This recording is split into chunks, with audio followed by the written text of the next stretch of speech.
भोपाल से बीजेपी सांसद साध्वी प्रज्ञा ठाकुर ने कोरोना संक्रमण को रोकने का नायाब तरीका बताया। उन्होंने गौमूत्र से कोरोना संक्रमण रोकने का दावा किया। उन्होंने कहा कि वो खुद रोजाना गौमूत्र पीती हैं, इसी कारण अब तक इस संक्रमण से बची रही और इसके चलते उन्हें आगे भी संक्रमण नहीं होगा।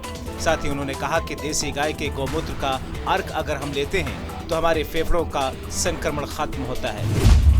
प्रदेश में बीते कुछ दिनों से कोरोना की रफ्तार में कमी आई है। यहां अब कोरोना कंट्रोल में आने लगा है। संक्रमण की दर लगातार घटने लगी है, जो अब 9% पर आ चुकी है। वहीं रिकवरी रेट बढ़कर के 90% के आसपास पहुंचने वाला है।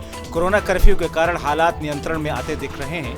कोरोना की धीमी हुई रफ्तार को लेकर गृह मंत्री नरोत्तम मिश्रा का कहना है कि लगातार मॉनिटरिंग और जनता के सहयोग से कोरोना नियंत्रण की स्थिति में आ चुका है। पिछले 24 घंटे में कोरोना के नए पॉजिटिव 6136 केस आए हैं, जबकि स्वस्थ होने वाले लोगों की संख्या 11691 है।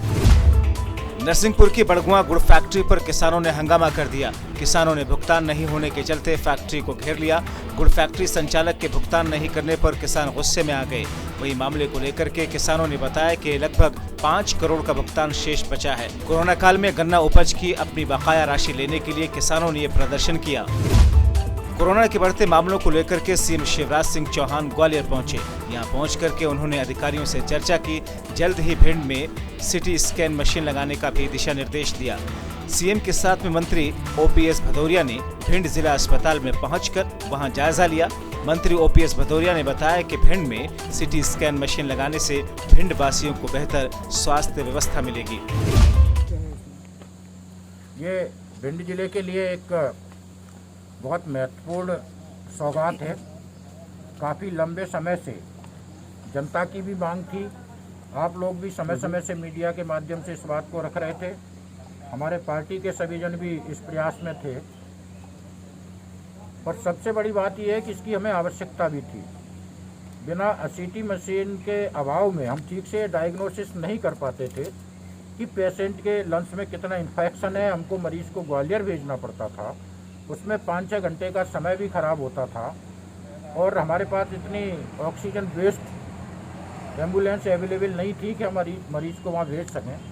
तो इसलिए एक महत्वपूर्ण उपलब्धि है। इसके लिए मैं माननीय मुख्यमंत्री जी को, श्रीमान सिंधिया जी को खास तौर से, जिनके प्रयास से ये संभव हुआ, और स्वास्थ्य मंत्री जी का आभार व्यक्त करना चाहता हूँ, उनको धन्यवाद देना चाहता हूँ।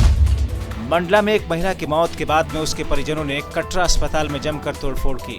नर्सिंग स्टाफ के साथ डॉक्टरों को भी मारपीट करने के लिए तैयार हो गए। जिसकी सूचना पुलिस को दी गई, तब मामला शांत हुआ। आपको बता दें कि मंडला के कटरा अस्पताल में एक महिला को उसके परिजन नाजुक हालत में उपचार के लिए लेकर आए। डॉक्टर के मुताबिक महिला की हालत के बारे में उनके परिवार वालों को पहले ही बता दिया गया था। इसके बाद भी परिजनों ने उसे अस्पताल में भर्ती करवा दिया था। एक्चुअली क्या था कि कल से उनको वेल एक्सप्लेन कर दी गई है कंडीशन की नहीं अच्छी है। 46 सैचुरेशन पे वो थे, ओनली 46 सैचुरेशन उनका था।